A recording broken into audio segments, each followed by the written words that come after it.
Hey everyone, welcome back to the channel. My name is Eddie and this is Yesterday's Tomorrow. In today's video, I'm going to be teaching you how to stabilize your footage inside of DaVinci Resolve.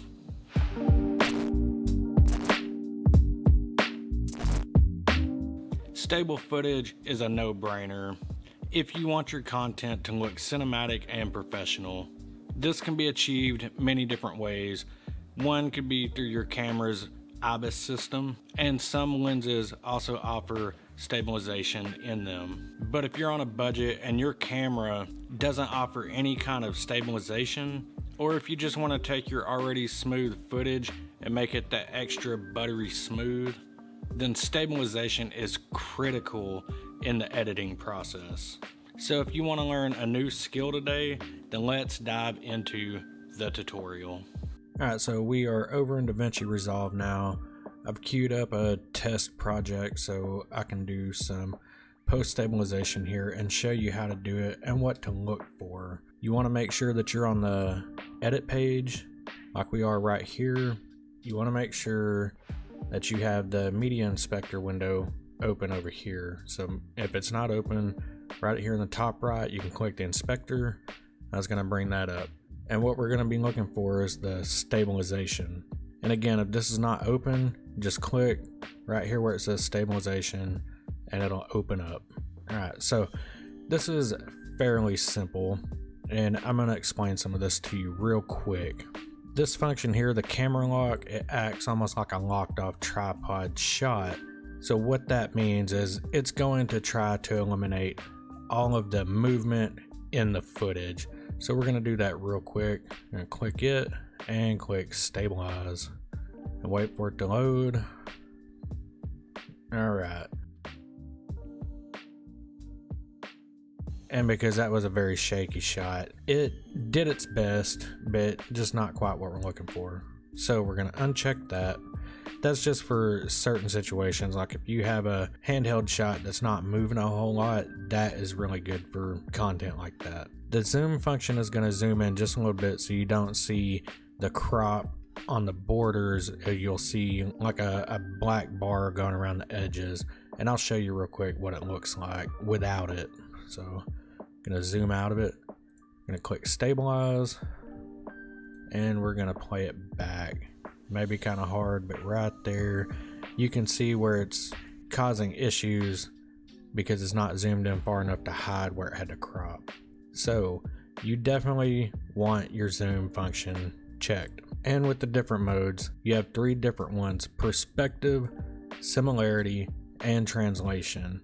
I'm not really sure exactly what they do, but you have to experiment with them, because if one of them doesn't fix your footage, it may look kind of jello-y, and I'm gonna see if I can find one and point that out to you. Okay, so yeah, this is a perfect example of it. We just stabilized it, and if you look right about here, you'll see the wobble. It can be very noticeable, so what I would do there is I would go over here and I would go down to the next one and hit stabilize again.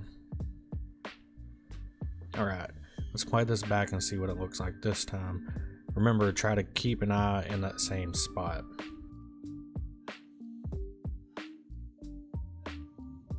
Alright, so yeah, that one definitely cleaned it up a little bit. But before I'm done, I'm going to go ahead and check the translation just to see if it's any better. We're going to stabilize it. Alright, now we're going to play it back.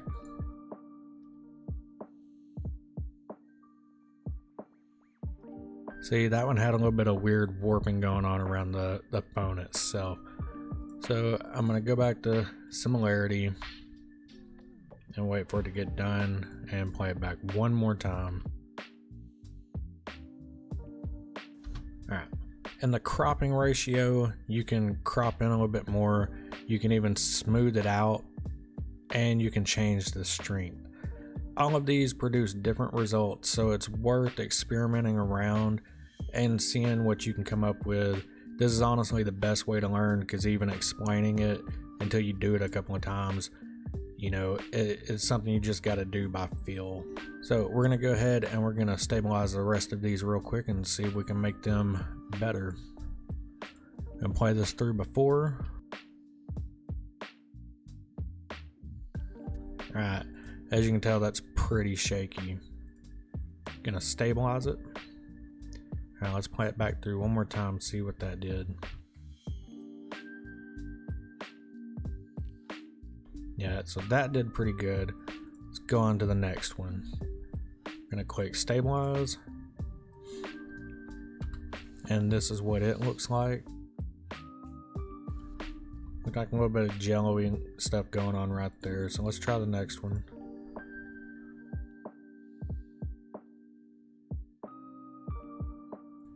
Still looked a little jello-y. Try translation.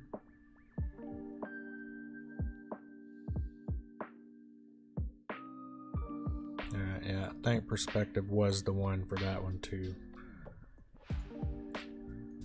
And on to the last one. We're gonna play it through.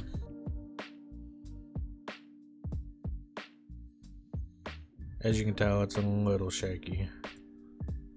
Let's go ahead and stabilize. And we're gonna play it back.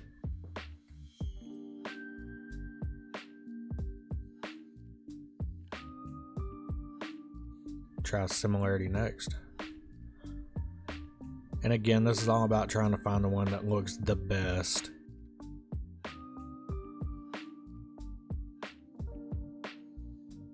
That one looked pretty good. Let's try translation. Gonna play it back.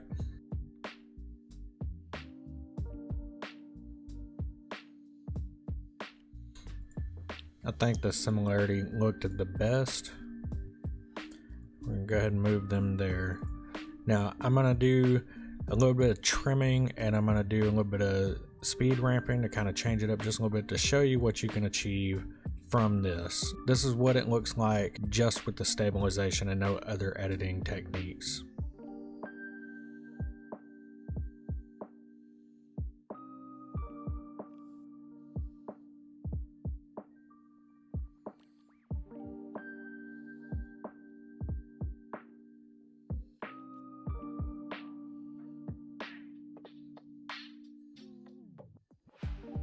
Alright, so I'm gonna edit this real quick and I'm gonna come back and show you what it looks like.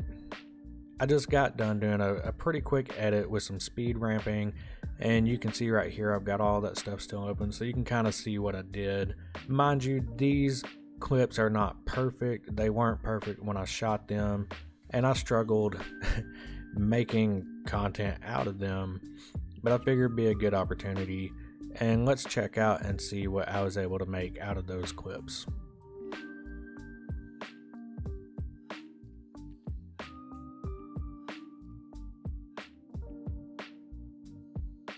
So, you know, it just goes to show, don't necessarily count out a clip if it's one that you really like the shot, but you just weren't happy with the shake in the camera.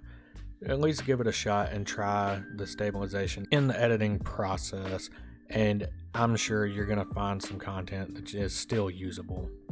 If you take this skill and compare it to your older videos, you're gonna see a huge improvement. Even though this is a basic editing skill, it is often one of the quickest and easiest ways to make your content look better. Although this doesn't fix every clip every single time, it does cut down on the amount of wasted content caused by micro jitters in your hands during the filming process. And this does happen to everybody, so don't be discouraged if it's something that you're dealing with when you first start. I know I've dealt with it a lot, and I just have shaky hands. So doing a lot of this in post-processing is something that I deal with on a daily basis whenever I make content. And this is why we learn these skills, so that we can get better, and over time so that our content gets better as well. Now that you have learned how to stabilize your footage, you're one step closer to making that epic piece of content that you're imagining, or land a paying client going in it with the confidence to know that you can deliver them stable footage. So I hope that you enjoyed the video, and if you did, make sure to smash the thumbs up. This helps the channel with the YouTube algorithm more than you know, and it helps other people find this video, you know, in case they're starting their video editing journey and are looking for a tutorial like this. If you have any questions or feedback, make sure to drop them in the comments down below. I love to read them and I love engaging with you. Your feedback is what continues to improve this channel and our content. If you would like to see more content like this in the future, then definitely consider subscribing here to the channel. Turn on the bell for the notifications so that you know when we go live with another video. We would love to have you here as part of our community. And as always, I will catch you in the next video.